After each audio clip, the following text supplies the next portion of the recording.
Good morning, everyone, and thank you for joining us on this webinar to discuss the last 10 years of the Bribery Act, hosted jointly by Legal Business and Paul Hastings.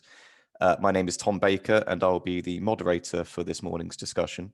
I'm a senior reporter at Legal Business magazine, and I've had the privilege of writing quite a few stories over the years on white-collar topics, so I'm really looking forward to a lively discussion. We're also very lucky this morning to be joined by an absolutely all-star cast. I hope they won't mind me saying that, featuring the very best of private practice and in-house.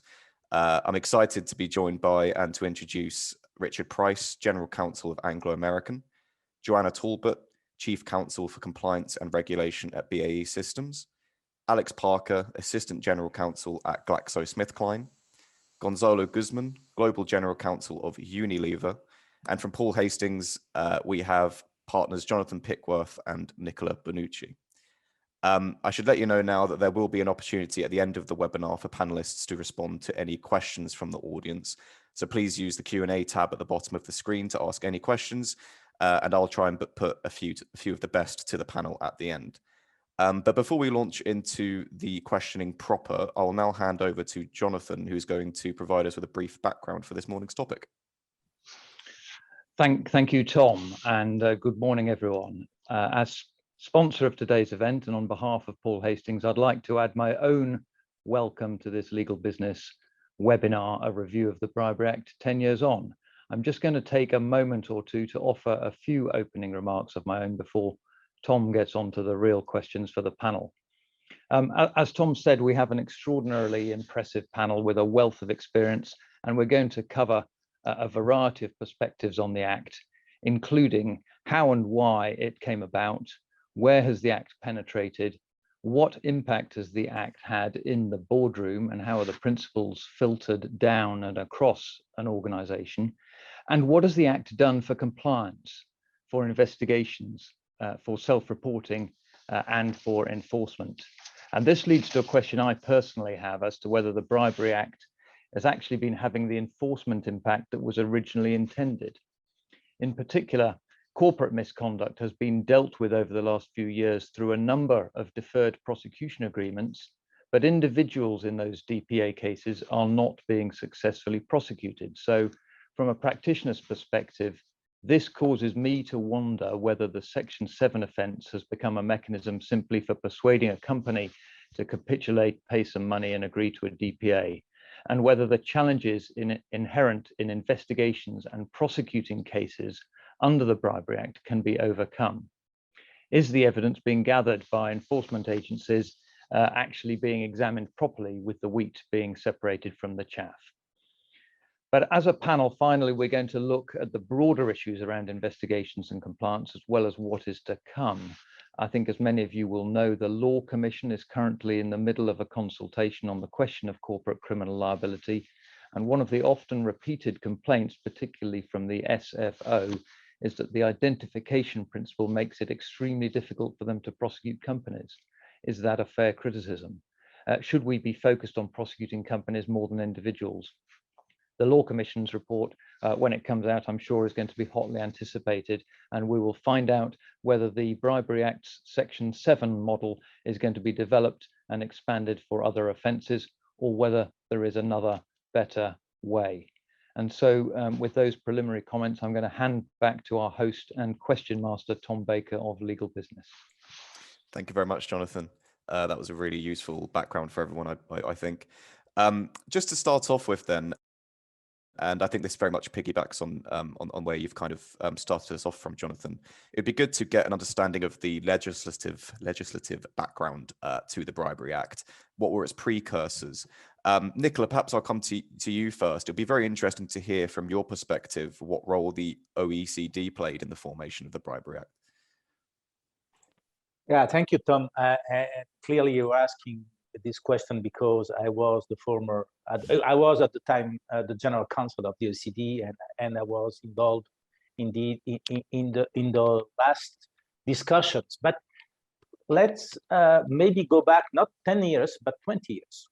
So when the convention was signed and came into force in 1999, countries had to adopt new legislation if they didn't have any foreign bribery offense, like in France, or adapt the existing legislation, which is the famous 1998 amendments of the FCPA. The only country which did not do anything from an internal point of view, because it was under the assumption that its current legislation, the then current legislation, was fine enough, was the UK.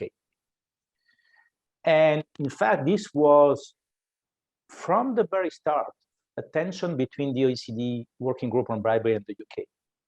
If you go back to the first reports, the phase 1 report, the phase 2 reports of the Working Group on Bribery, constantly since 1999, the Working Group on Bribery said the legislation is not fit for purpose. So what has accelerated this tension between the OECD and the UK was a prominent case, and the way in particular in which this was handled, and also the case was highlighting all the points that the Working Group on Bribery had made in the previous years, which is it's very difficult to trigger the liability. There are too many hurdles. The legislation, which dated from 19th century or beginning of the 20th, clearly didn't contemplate that. So there was a conjunction of long-standing criticisms of the OECD. There was this particular case, which was receiving a lot of attention in the United Kingdom. And clearly, there was also genuine efforts of reforms in the UK, which had been failing for a number of reasons, including, let's be very open and very frank, because the business community was not particularly enthusiastic about a reform of the existing regime. So you had the conjunction of that. And what is interesting, and I will finish here, is that at the end of the day, this act passed into law through very unusual circumstances, or let's say not ordinary circumstances, because the legislation was adopted through what we call the wash-up, which is what the period between one government and the second one, which was the end of the Gordon Brown government and the beginning of a new government. And there were tensions even at the last moment in this question about will it be included in the wash-up. At the end of the day, the UK Bribery Act came into force, and I think today is interesting because today nobody is contesting its legitimacy anymore, even though we can have a discussion about indeed the legacy in terms of enforcement. Thank you, Nicola. Does anyone else have anything to add to that? Any other kind of experiences with precursors to the Act? So, Tom, I think Nicola, when he is talking about the company that was subject to an investigation, politely skirting around the issue that I think he's referring to BAE Systems, because we were under investigation at the time in a very well publicised case. I think that as a precursor to the Bribery Act, we were taking our own steps to address what needs to be done to ensure that a company, a large and responsible company, should be acting ethically. And we had commissioned a report from Lord Wolf, amongst others, to look at the way that our company, the defence industry, and global companies generally should structure themselves and put in place policies and procedures to ensure that they're acting ethically. That report, which was published in 2008, contained 27 recommendations for us as a company, all of which we had agreed to implement before we had seen them. And whilst obviously it's not a precursor to legislation, I think it did give a very useful roadmap for what adequate procedures looks like, and started to introduce some of the same concepts that we see now as flowed out through that Ministry of Justice guidance and addressed in the Bribery Act, from change culture, tone from the top, procedures, global codes of conduct, training. All the different concepts you see were quite clearly laid out in that report, And I think a lot of companies who were looking to what they could do prior to that Bribery Act coming out took that report and started to implement its recommendations in anticipation of what was coming. So not a legislative precursor, but certainly a procedural precursor. Tom, can I interact on that? Because I think this is interesting, because Joanna is absolutely right. The Laura Wolf report was an important additional layer. So you have, actually, it's interesting, and it's also interesting when you look at, historical, how legislation comes about. So you have a company doing its own, let's say, its own work. You have the legislator, you have also the civil society. I think it's important to recognize also that there was a lot of pressure from the civil society. And the UK, the civil society is vibrant, very vibrant. You had the media, and you had the pressure from an international organization like the OECD. So you had a conjunction of factors, which I think were all by themselves not enough, but the combination of all those factors led to a piece of legislation which certainly at the time was precursor. Yeah, good point. And while we're on the subject of providing a framework, if you like, for corporates, I'd like to maybe turn to the in-house contingent on the webinar this morning. Maybe starting with you, Alex. I'd be interested to hear whether you think the Bribery Act has provided a clear framework for in-house lawyers. Has it assisted you in giving in-house advice? Has it given you a template? I think, speaking personally, it's a very helpful kind of hook on which to hang legal advice. I think it's a commendably clear and short piece of legislation. And when working in a large multinational business, it's actually relatively simple to explain the main concepts and then how they relate in a very practical way to how the business is expected to conduct itself, whatever the market. And I think for me, that's really the most useful aspect on a day-to-day practical level, is being able to sell the importance of compliance, and compliance with some very specific and clear pieces of legislation. So I think I haven't been an in-house lawyer for particularly long. I think, when you're in private practice, it's very straightforward. The clients come to you with questions or problems, and your task is to solve it. Working in-house, your role is much more fluid. At times it's more nebulous. You're there to assist a business get on with the business, but at the same time, you're there to address risk. So I think, and we'll talk about this a little bit later in relation to adequate procedures, but actually I think it's a very powerful tool for in-house lawyers who are able to advise their GCs, their C-suite, their boards, by reference to some very clear guiding principles and a framework that I think is easily translatable, whatever the jurisdiction. Richard, did you have anything to add on that? Yeah, thanks. I fully agree with Alex. I mean, I do think the Bribery Act provides a reasonably clear framework, particularly around adequate procedures, which we are going to get to a little bit later. And I do think, in the Bribery Act and in the guidance that's been issued and the approach government has taken towards the Bribery Act, I think the government has the balance just about right in terms of, setting out its expectations of appropriate behavior and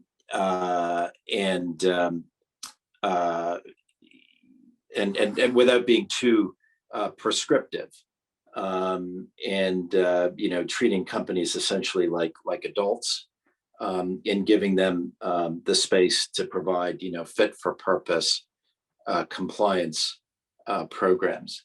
I guess the other point I'd make is, the principles underlying the Bribery Act and some of the guidance that government has provided around the Bribery Act can read across very nicely to other spheres of compliance, and in that respect is quite helpful to us in the in-house community. Thanks.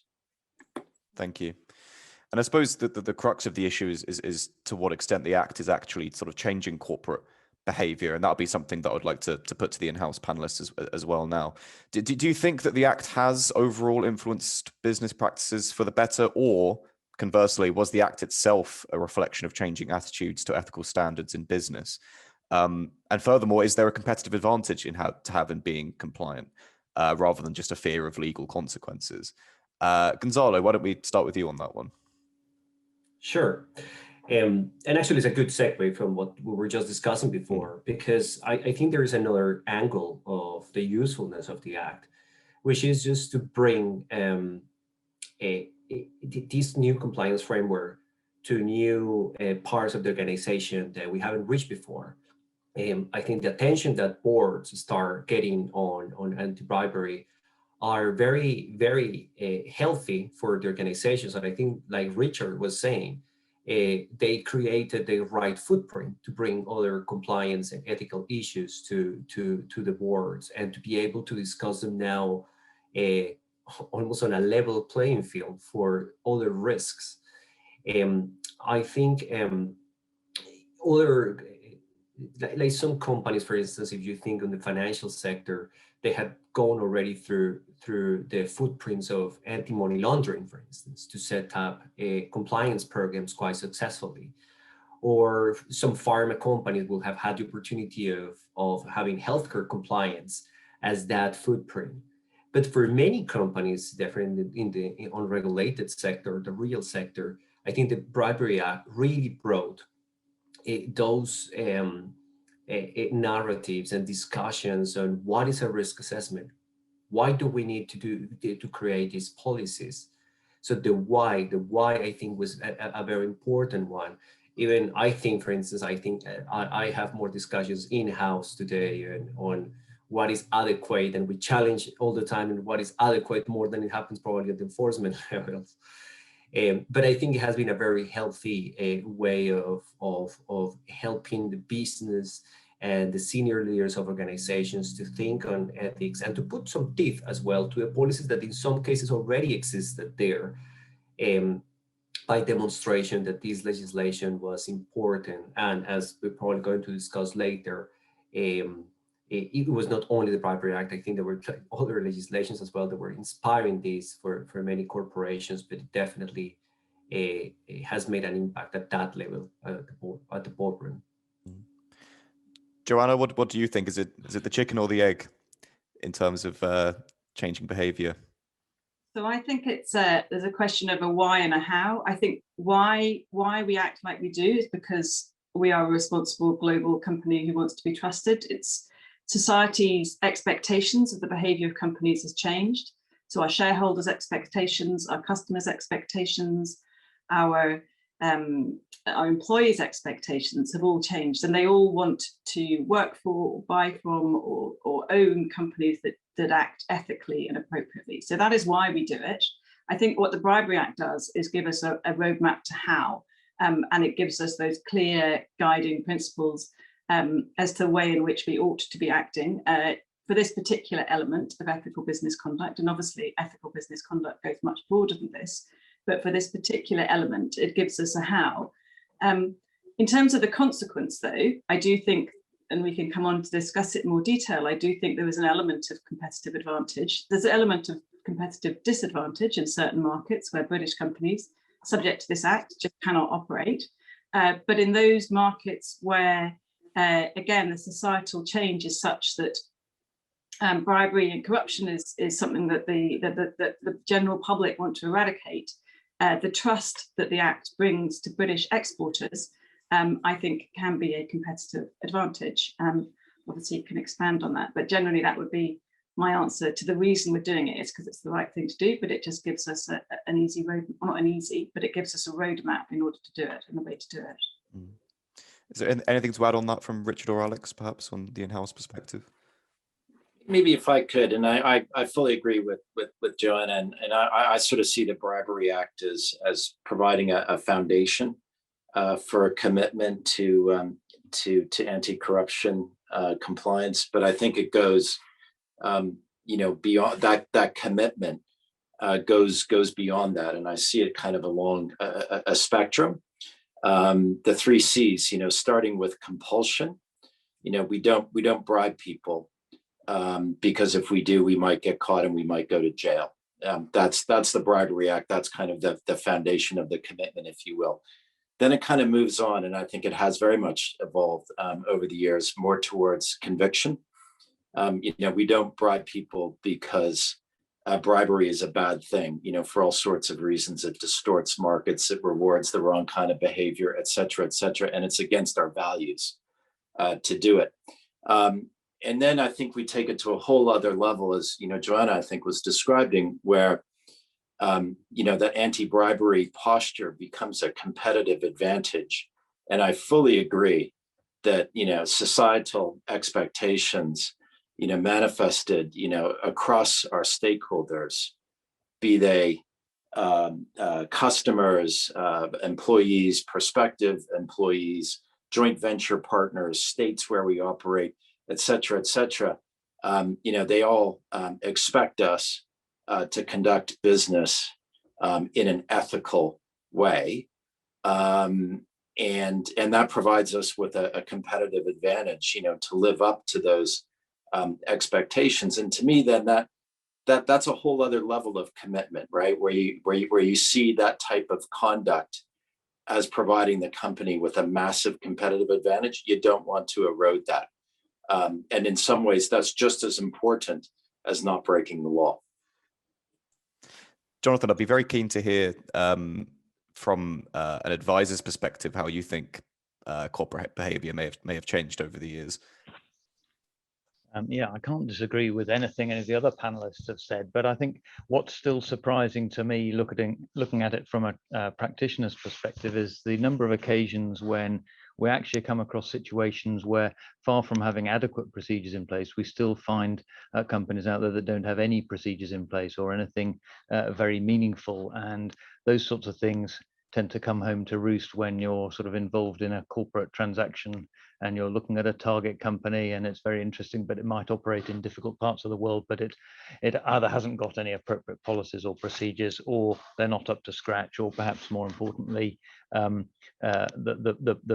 employees and agents of that organization haven't been trained or don't understand it. And I think this is one of the interesting trickle-down factors with the Bribery Act, is that it's got a very, very broad extraterritorial reach, and every company caught by the Bribery Act has an obligation to make sure that its associated persons are also, in essence, complying with the Act.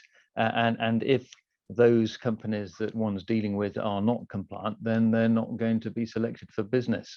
They're not going to necessarily be acquired, or maybe it will impact the price that's paid. So you have this kind of trickle down pressure on the whole supply chain, and I think that certainly has an impact. But we're now almost to the day 10 years on since the coming into force of the Bribery Act, and I suppose the only thing I'm adding really to what's been said already is there are still some businesses out there that are not really up to standard yet. And sorry, just to follow on from that, Jonathan, I was going to just kind of ask almost the panel.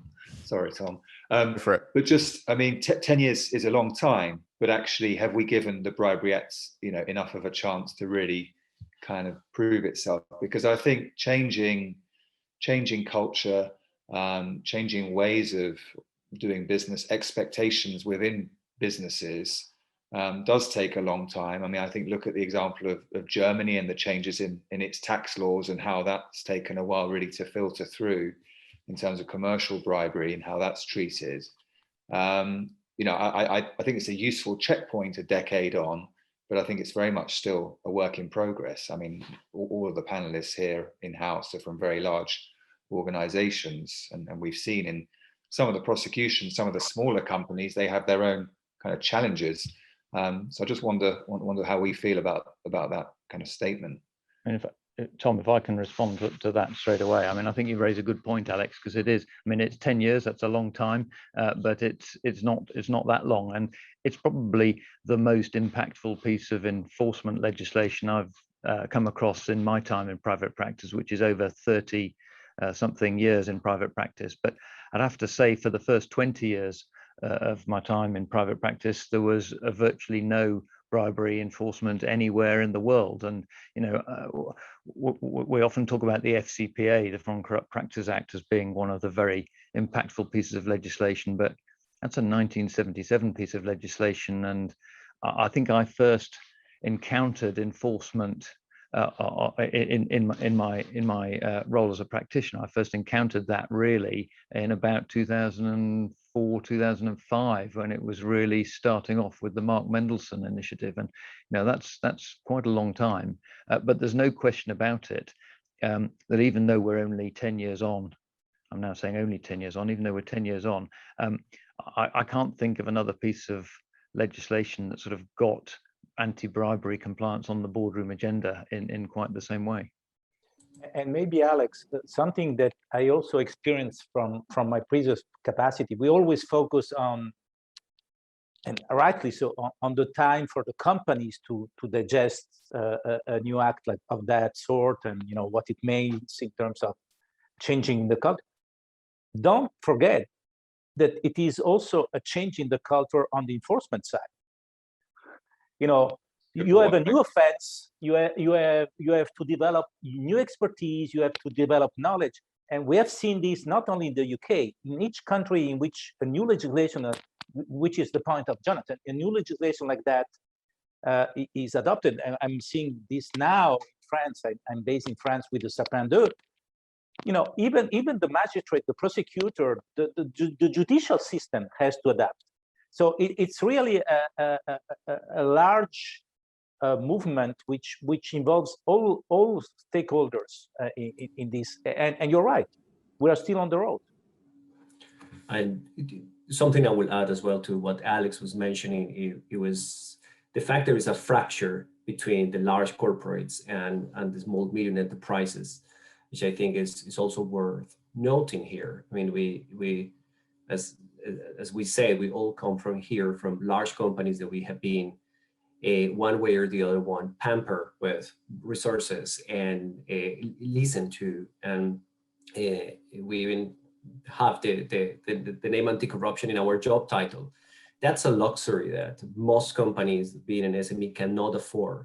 And I think just understanding that is not only the compliance pressures, the compliance resources pressures that these companies have, but also that they don't have a voice most of the times. They don't, because they don't have the time. Second, because they don't have the resources to get there, to be in consultations, to get to best practices group, to be able to have this topic often enough in their compliance or business discussions to start understanding what they can do in this situation or the other one.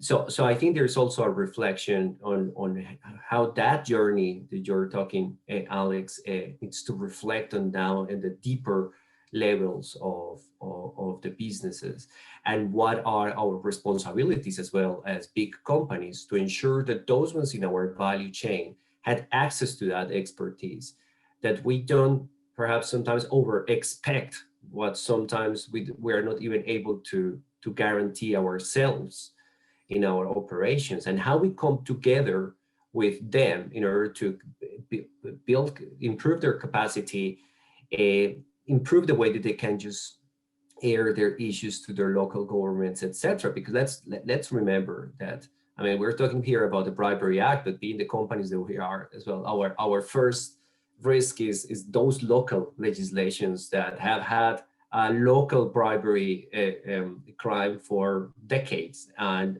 legislation and enforcement has existed. It's just that obviously it was not foreign bribery doesn't have the same publicity. So that's what I will say about that journey as well. I think that's a nice segue into maybe discussing aspects of where the Bribery Act could be improved in future. And we've actually had quite a timely question come through from the audience that I think I might put to you guys, because I think it relates to what we were going to speak about anyway. We've had asked, does the Bribery Act create an unlevel playing field for jurisdictions where some companies, in brackets, from some jurisdictions that don't have any meaningful Bribery Act equivalent, they can play by different rules? Is that a competitive disadvantage for UK companies?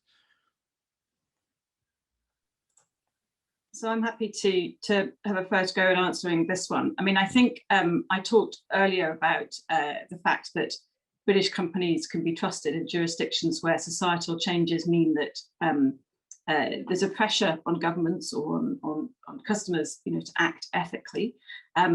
There's a sort of brand that comes with selling British that's about, you know, high technology, robust production, and trust and openness. It can be sort of added to that suite of things that British companies can be trusted for. So where it makes a difference, I think it can be a competitive advantage. Where it doesn't make a difference, it can be that British companies just simply can't trade there. If they can't trade according to the standards that have been set by the British government, then it may be that we can't trade there.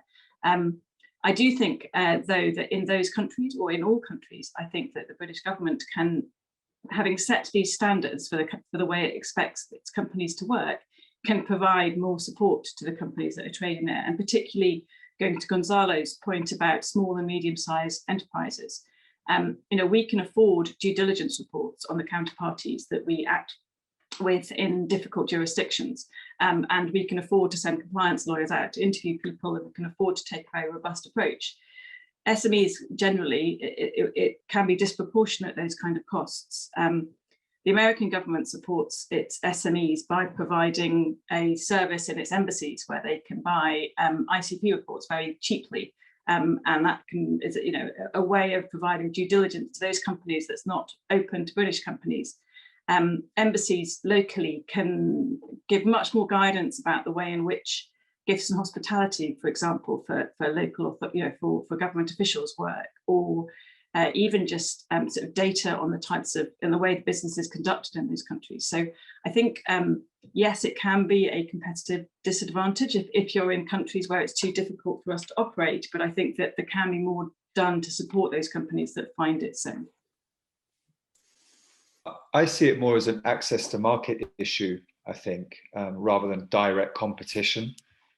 Because of the breadth of the Act, because of the breadth of what an associated person is, I think if you're looking to access a territory where you have little of your own resource or experience, and you're therefore reliant on third parties, the Act automatically kind of checks maybe your enthusiasm to partner with them. And that's what it was intended to do. And in that sense, maybe it is, you know, more difficult for companies with UK nexus to compete in those markets with other companies. And I think, based on my professional experience, at least, realistically, there are very few scenarios in which a kind of UK company will be directly competing with a company from a country with kind of zero bribery and corruption legislation of its own. So it's kind of not uneven in that sense, but it's clearly uneven in the sense that, you know, it's intended to make companies think very carefully about who they partner with in challenging jurisdictions. And Tom, in addressing this very interesting question from the audience, I think you were couching this in terms of, can the Bribery Act be improved? And yes. I'm not specifically going to answer that question. I'll leave that to others. But I just think of the Bribery Act. It wasn't ever intended to be an act that was going to outlaw doing business in certain jurisdictions. And I think if that's how it ends up being interpreted, then I would see it as being unhelpful. And you know, Joe made a really good point there, because I've had a number of clients over the years who have encountered those kind of requests that you get in, let's call them the more difficult jurisdictions, for repeated payments that we might call facilitation payments, or maybe even worse, etc. And they're going to their local embassies and they're seeking assistance, and they're not getting any help, and they don't get any help, but then they still find themselves under investigation by the UK authorities. So I think there are some things there that I'm sure could be improved, but we can. It's not good for UK PLC if we have to give up doing business in a number of jurisdictions around the world because it's just too difficult. May I try to broaden a bit the discussion also, because I think this question of level playing field is interesting, because this was the origin of why the convention was negotiated at the OECD, was because at the time, all the economic competitors were within the OECD, and the US wanted to basically multilateralize the FCPA. Let's not forget that. So the level playing field has always been there. In 2000, going back to the UK Bribery Act, actually, one of the most well-known public statement of the OECD was, if you don't improve the legislation, then basically it was advising all companies doing business with the UK companies to enhance their due diligence, because the UK framework was not, at the time, feel to be adequate. So again, it was competitive. Today, I think we have two questions in this question that has been raised by the audience. The first one is indeed in terms of the law. There are countries which have a foreign bribery offense.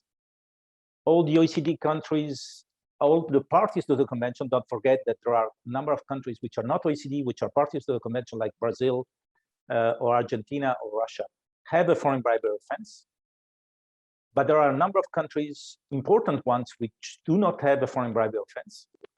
There are 4 G20 countries today, including India, which in its legislation has no foreign bribery offense. So it's not even an offense for an Indian company to bribe abroad. So I think there is absolutely a question of level playing field.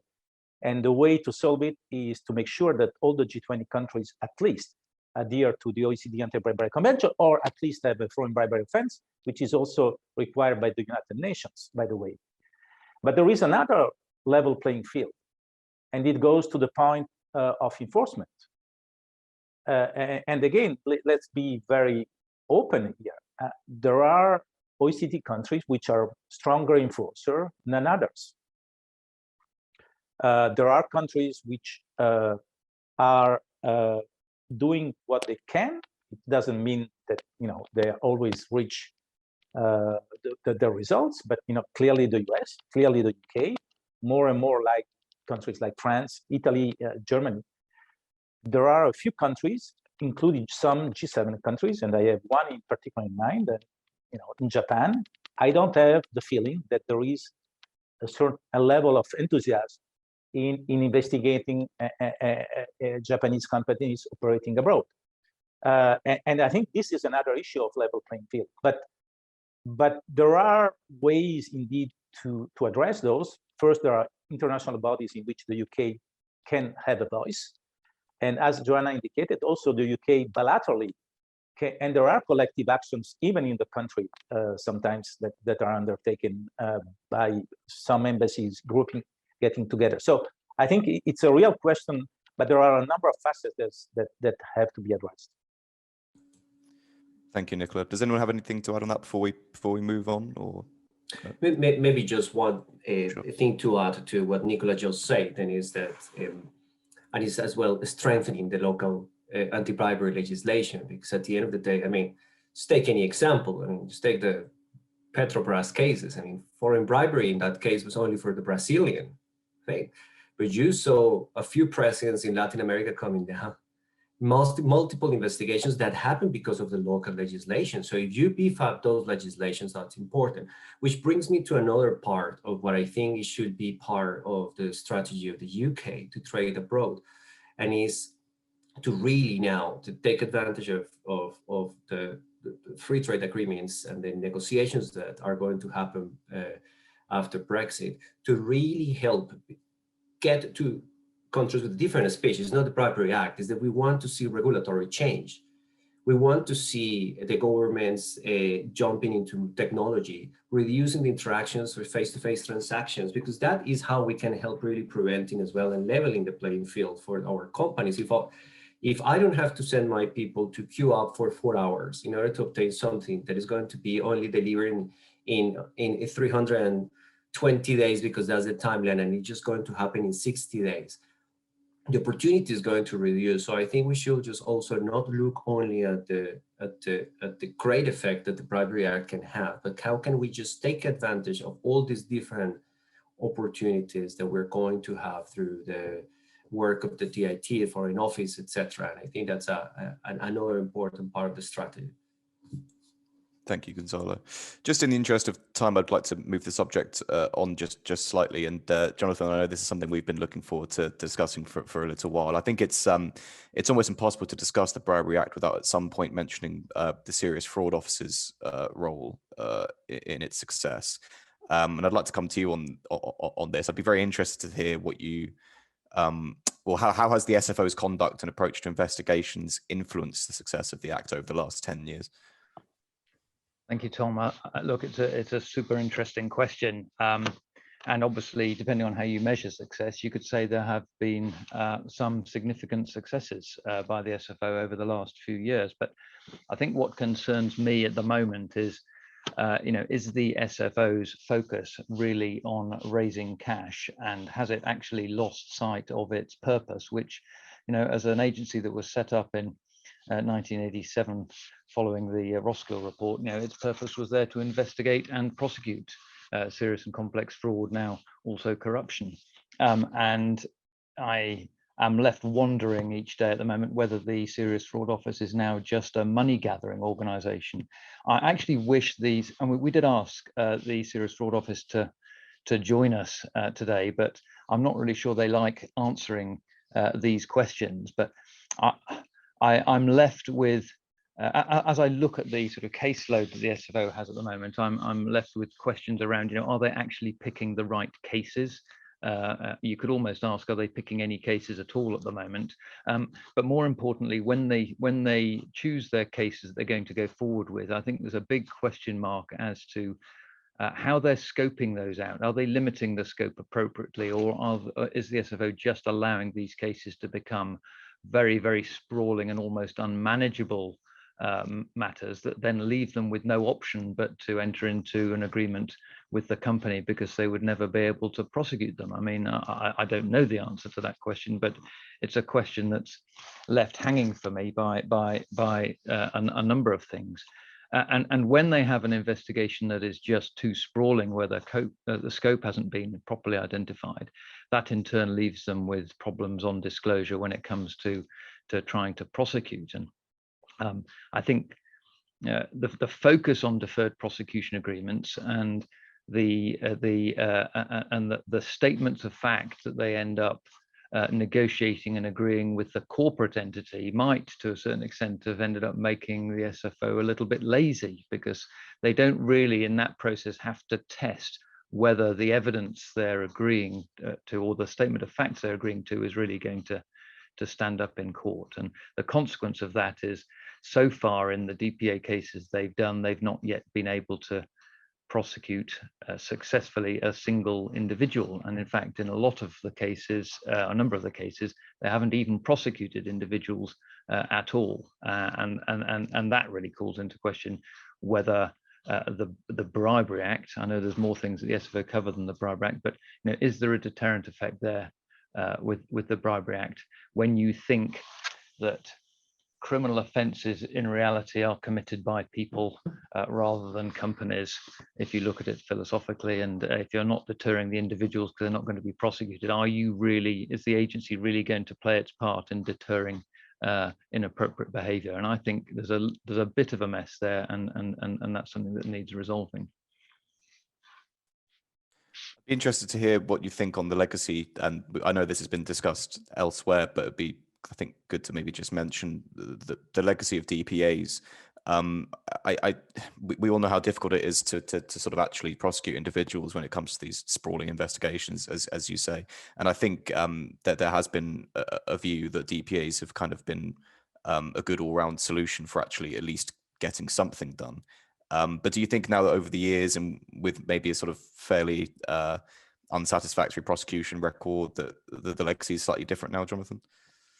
Well, of course, it's still early days in a sense, because if we're saying that 10 years of the Bribery Act isn't that long, we've only had DPAs for 7 years, and it takes a while to get these things going, and everyone's had to sort of feel their way gradually. But we've now had DPAs available for 7 years. We've had, I think, 9 deferred prosecution agreements in total, of which 6 have been bribery related.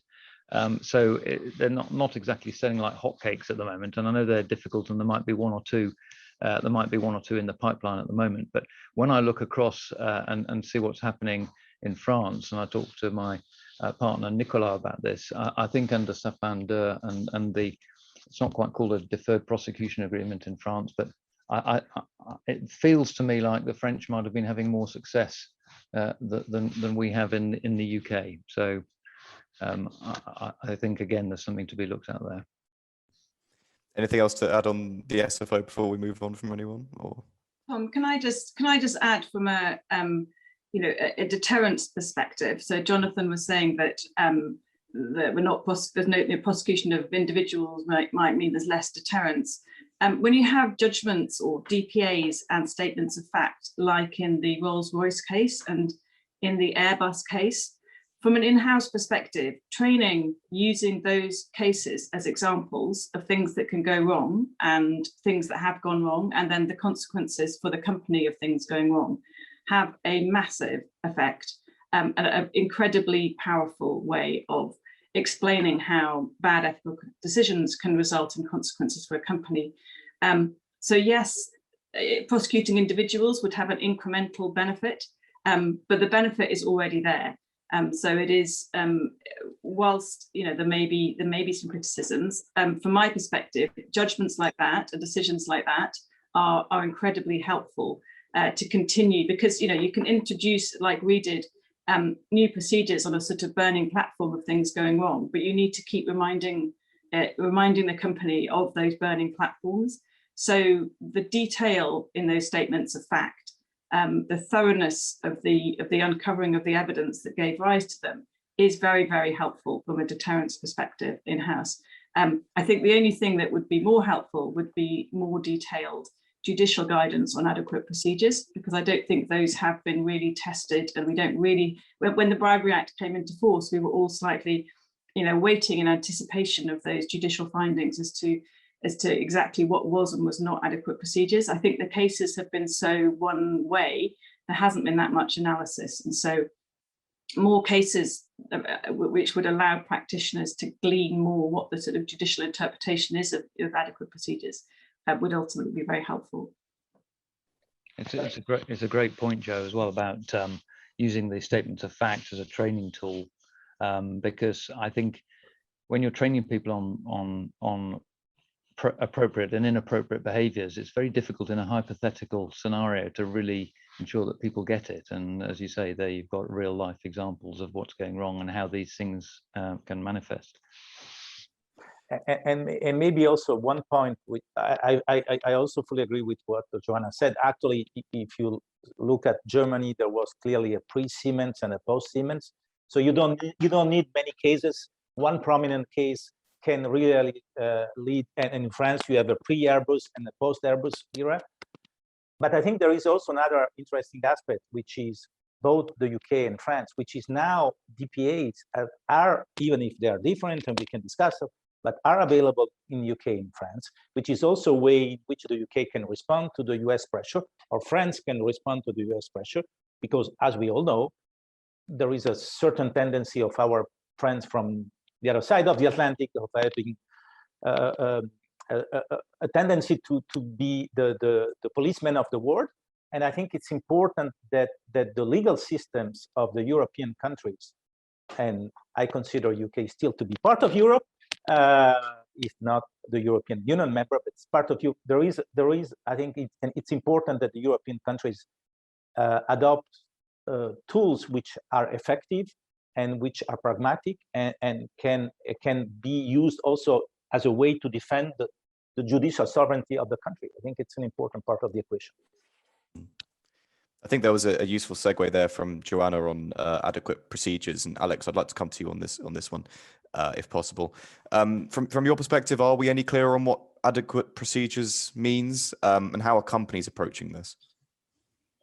Yeah, I mean, I don't think we're any clearer in terms of, as Joanna said, kind of judicial guidance or specific guidance that one can take away and, deploy on a kind of very practical level. But I've been kind of thinking about this. I mean, maybe that's an unrealistic aspiration to have anyway, because it's so factually specific. And, I read, going back to looking at kind of Kenneth Clark's prefatory language in the Bribery Act and what the guiding principles were intended to do. I mean, they're intended to help guide companies and boards as to the approach that they deem necessary, having considered the risk carefully. And for me, it's kind of the two main elements. There's risk and there's resource. And so, you know, have you adequately assessed the risk? And very often that's not rocket science. It's just taking maybe a step back from all the commercial considerations and actually looking at the market, looking at the access to that market, the product, and considering to what extent you have kind of sufficient information available to you, whether you need more. And I think that those are the kind of fundamental elements. And then, you know, if I were kind of general counsel or chairman of the Audit and Risk Committee, I'd be looking at, you know, have I then resourced those risk areas sufficiently? You know, do I have sufficient compliance personnel in that market or overseeing that market? You know, do I have clear red lines to commercial teams, which reflect all the work that we've done? And so, kind of reflecting on it, it's actually not that much of a surprise that we don't have clear guidance from the judiciary, because I think that would almost in a way be steering things in a different direction to that intended by the Act and the way it was structured and the requirement for guidance to be had. I know some commentators have said that perhaps the SFO missed a trick when it updated its own internal guidance. Perhaps that was an opportunity to provide external guidance. I actually think from their point of view, I think it's fair enough. I think, you know, corporations are expected to conduct themselves in accordance with the guiding principles. And I think we've seen from, I mean, you can't read too much into the DPAs, I don't think, because some of them actually relate to kind of pre-Bribery Act conduct. And I think we've seen that credits given where corporates have taken meaningful steps to improve very quickly their compliance systems, having identified issues. And maybe, you know, you could draw some lessons from that. So I think the short answer is, are we any the wiser in terms of specifics than we were back when the guidance was first published? I don't think we are. But actually rereading, looking back at those guiding principles, I think they provide, and it goes back to my having a hook on which to hang meaningful practical advice to business people. I mean, I actually think they do that very successfully. Richard, did you have something to add on that? Yeah, I agree with Alex. I think there's a reasonable amount of guidance out there. It's very much principles based, and it guides us to come up with, you know, compliance practices that are fit for purpose, and that address, you know, the particular compliance risks that we have, and that give us, you know, enough flexibility to deal with the kinds of organizations that we work for. So I'm not sure we'd welcome more specific guidance. Actually, I mean, I think we like to have, you know, that flexibility to design something that really addresses the risks, and it really does. You know, as the 2011 guidance points out, it very much has as its foundation, you know, the risk assessments that we need to do and that we need to update, and then we design something that is, you know, proportionate to those risks, and that are fit for purpose. So, you know, from my perspective, you know, as I said at the outset, in a way, I think the government has the balance just about right. Would you agree with that, Gonzalo? I'd be interested to hear what you think. I agree, and I will only add that at the end of the day, it almost becomes how we can disseminate best practice for the benefit of those ones that perhaps the ones that we have been discussing here. And I think just circles back to the role of civil society organizations like yours and many others that can help just bring like those best practices on how to do a risk assessment or how to conduct investigations. I mean, I must admit, yes, when we take decisions of doing something on a risk-based approach, say like, well, have we chosen that risk-based approach proportionate? But it's our decision of saying this is proportionate and is reasonable for this and this, and leave it documented. I think it's very important that those decisions that you took for doing this or not, for considering this country's high risk and this one, not to do it, just leave it documented. Yeah, I'd be interested now to ask all the panelists what further reforms to corporate criminal liability we could see in the future, both in the UK and elsewhere. Nicola, would you perhaps want to start with that one? Yeah, sure. Well, in the UK more specifically, and I think all the panelists will talk about, there is this more general corporate criminal liability reform, which is undertaken by the Law Commission. As far as let's say the OECD area is concerned, I don't know if the audience is aware, but the OECD Convention is complemented by a recommendation which was adopted in 2009, which is fairly important because it also includes, for example, the Annex 2, which is in the internal control and guidance, which is very useful as an intergovernmental guidance in terms of what are the expectations vis-a-vis companies. There is an ongoing revision of this recommendation. Hopefully, a revised recommendation could be out by the end of this year. I have some information that I cannot really share, but there will be changes. In particular, I think there will be more guidance on what the OECD calls non-trial resolution, i.e. DPAs. In the UK, there might be also a revision of the Annex 2.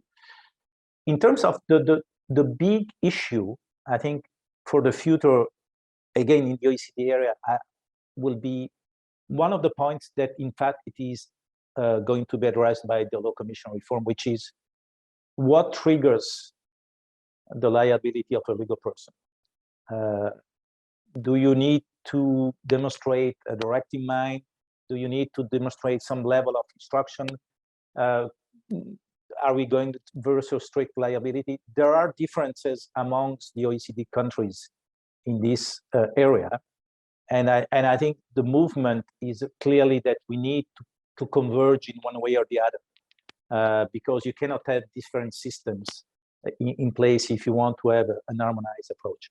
And then there is the big question that we are all waiting for, which is when Germany is going to adopt its bill on corporate criminal liability, which was due to be adopted by this government, but I think it looks more and more unlikely that this will happen. So it's probably going to be the next government. Do we need more international uniformity? Does anyone have any perspectives on that?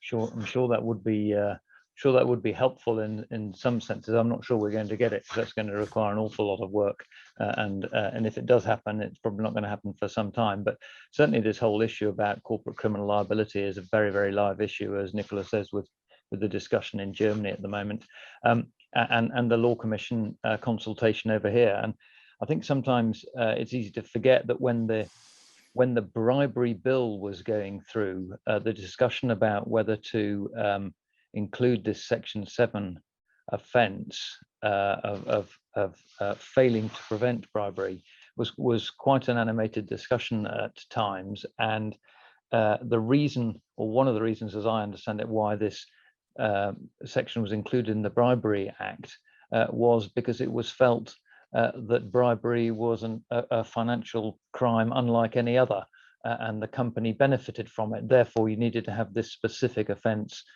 for bribery cases. But now we seem to have come full circle, and the argument seems to run that, well, we've got it for bribery. We've also got it a similar offence under the Criminal Finances Act, and therefore why not have it for all kind of offences? It does feel sometimes as if we've got a bit of an obsession now with prosecuting companies, and we have to prosecute companies for the sake of it. And I'm not saying that the prosecution of companies is inappropriate or always the wrong thing to do, but it should be reserved for the correct cases. And it actually ought to be difficult to prosecute companies. And just because enforcement agencies might find it hard doesn't mean we should be moving the goalposts. And the reason I say it ought to be difficult to prosecute a company is because, coming back to the point I was mentioning earlier, if someone is committing a criminal offence of whatever kind, then the individuals concerned, the treatment of those individuals by enforcement agencies needs to be front and centre. And when you prosecute the company, particularly for things like bribery, but even fraud, we've just seen the Serco and G4S DPAs in this country. A long period of time elapses between the events in question and the prosecution. I mean, often more than 10 years. And then by prosecuting the company, who you really end up harming are today's shareholders in relation to the conduct and activity of management 10 plus years ago. And that seems to me not to be something that should be driving the way we enforce any kind of financial crime in this country. I think it is one way of, sorry, Richard, as Jonathan, is one way of addressing that by kind of introducing into law kind of mandatory clawback provisions from directors or senior managers who oversaw the conduct in question? Good question. I think that would probably come back down to, you've got all sorts of questions there, Alex, about who actually was responsible.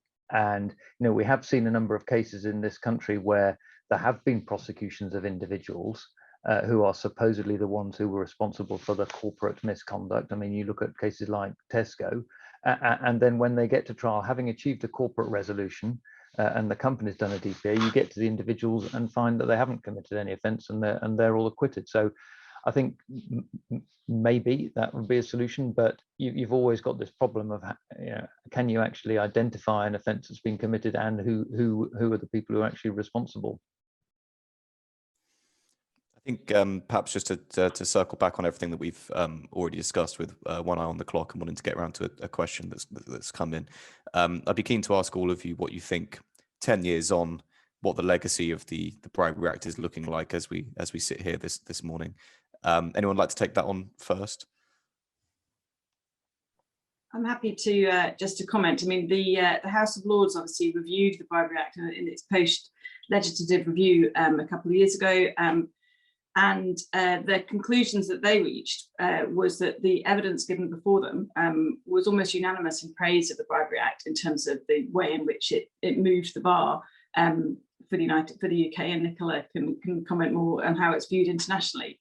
I think it's a measure of its success that the model that it adopted is being looked at and introduced elsewhere. So in Australia and Malaysia and others are adopting a similar kind of practices. And certainly as a practitioner, it is, as we've all talked about, a very useful bit of legislation to guide the company as to how to behave. The discussion that we were just having on whether more offences should follow its path, I think Jonathan's observing the Section 7 offence being particularly introduced because a company benefits in the case of bribery and corruption is a really important one to remember, because there is a slight fear that its success breeds more legislation, which puts so much onus on companies to effectively be the policeman and the regulator themselves. We're not staffed, we're not resourced to be regulators for our supply chain. And whilst it's absolutely right that we should take great care in who we deal with, that we should deal with them in a fully sort of transparent and ethical and robust fashion, we aren't the SFO. We can't, there's things that we can't do. And I think sometimes the expectation, if this model was to be flowed out more broadly, could put enormous burden on companies. But yeah, generally, I would agree with what the House of Lords conclusions on the success of the Act for what it set out to do. Thank you, Joanna. Alex, do you have any thoughts?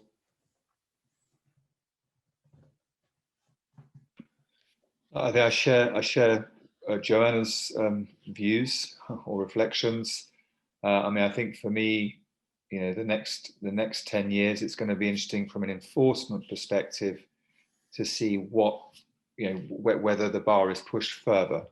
I think for me, that's going to be, if we're all around in 10 years' time and when we regroup, that would be the interesting conversation to have. But I think it has had an impact for all the reasons we've discussed today. And I think actually if you step back, it's actually been a very successful piece of legislation. We'll pencil that in for 10 years from now. Jonathan, any final thoughts? Yeah, I mean, I think, look, I agree with, of course, Alex and Joe there. I mean, no one can disagree that the old legislation was fragmented and messy, and this is certainly a massive improvement. It's certainly more straightforward, and the compliance impact is there for all to see. I think we've heard that from all our panelists today, and it's and the Act has succeeded in getting anti-bribery compliance on the boardroom agenda.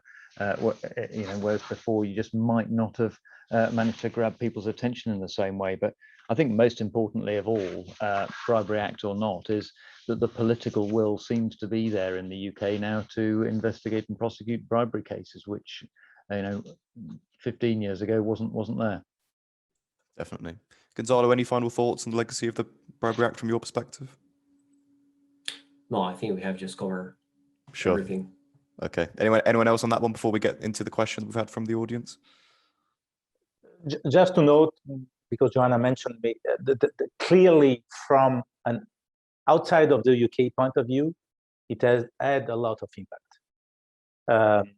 And not only in terms of changes in the legislation, even though the Australia example and Malaysia example, and actually even the Sapin 2, the French law, has picked up not so much the adequate defense because the approach is different, but for example, the extraterritorial aspect and the fact that it can apply to not only UK business but also other businesses doing part of the businesses in the UK. There is a similar provision in the French legislation, which was clearly inspired by the UK Bribery Act. But I think what is important is that when I was working and I'm still working now, and even more now, but with companies, until 2011, basically the reference was FCPA. Companies were looking at FCPA. Now companies, including non-UK companies, are looking at FCPA and UK BEA and the UK Bribery Act.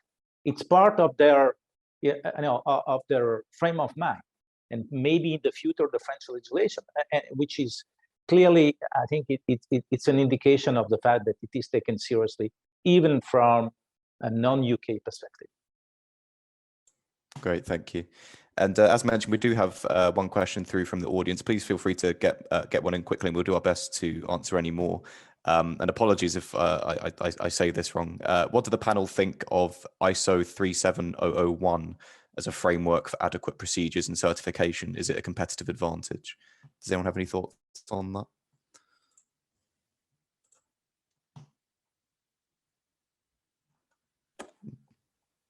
I don't think much of it. It's no substitute. I frankly wouldn't put a lot of stock into it. Okay, great. Anything else?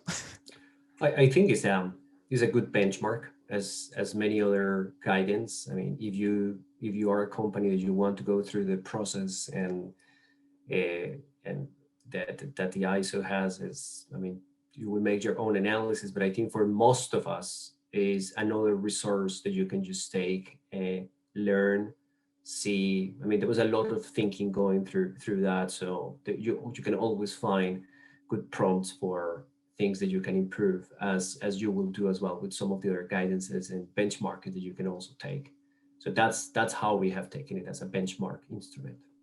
I can't imagine it would be a bad thing, but I'm not. It's a while since I've looked at it, but I think it really it almost tracks the 6 principles, and have you put the sort of things in place that you need to, and if you've got a certification of that standard, then great. But as always, the issues are right down in the detail, and when you've trained your people, for example, are they when they're taking that online test at the end of their training, if that's how you do it, are you sure that when they've answered all the questions correctly, they've not just been lucky, and are they confident in their answers, and do they really understand correct and appropriate behaviors, and can they spot red flags and know when to raise and escalate up to compliance or legal and those sorts of things? And to me, those seem to me amongst the most fundamental important issues around achieving compliance, whether or not you have an ISO certification or not. I agree with that. I think the topic there, I think what Jonathan is mentioning is effectiveness, and I think that one is I think talking about the next 10 years, if you just not look only at the Bribery Act, but we just look at our compliance programs, we have just gone through the phase of just putting all those frameworks in place, but I think the big question to us will be effectiveness, continuous improvement in the next 10 years. And I think, you know, go ahead. Sorry, Nicola. I mean, maybe in a way to elaborate on my initial rather curt response to that. You know, my understanding is, you know, if you're in a situation with a regulator, and you're starting a conversation around, you know, what procedures you have in place and why you think, you know, they're adequate and provide you with a defense, I don't think ISO certification is going to help you much in that conversation, from what I understand. That's exactly the point I was going to make. Having spent some years with the prosecutor, I can tell you that no prosecutor will be impressed by that, and you will still have to go through the process. So if you do it because you want to do it for your own education, as a training tool, as a way to basically self-assess yourself, I think it's fine. If you want to do it in order to have a guarantee or a protection, forget it. And there is one risk, which I, again, felt sometimes. There is maybe a tendency to relax once you get it, and to get a bit of complacency. So there are, I think, what is important is that you do it for the right reasons, and certainly not as a way to basically avoid scrutiny or as a defense vis-a-vis prosecutors. This I can assure you doesn't work with any of the OECD prosecutors today. And I will add something to that. Not only the prosecutors, a third party that comes to me with the ISO is not going to have a more lenient due diligence. It might be a typewriter if I have said, okay, well, at least this one has this, but it is not in our case. I know other companies that have taken a different position, but we don't see it as a replacement for the due diligence that we do and the dialogue that we have with those companies on the appropriateness of the program.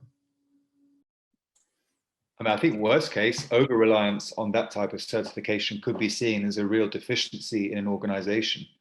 I mean, it reminds me of a Brazilian expression, para inglês ver, for the Englishman to see, which is all about making something superficially look great, but actually underneath, you know, there's something going on. And I think that for me, you know, I'm not saying that certifications are red flags. I think I agree with everything that's been said. They're a useful way of benchmarking internally and continuing the internal reflection as to whether or not risk is being adequately addressed, but they're not a solution. That's a great expression, and perhaps a great way and fitting way to end this morning's discussion, as there's no more questions that have come in so far. In which case, all that remains for me to do is to thank our wonderful panel for a really lively and engaging discussion this morning. I hope our audience watching at home or in their offices enjoyed as well. Yeah, subject to any final thoughts from anyone, thank you very much and have a good day.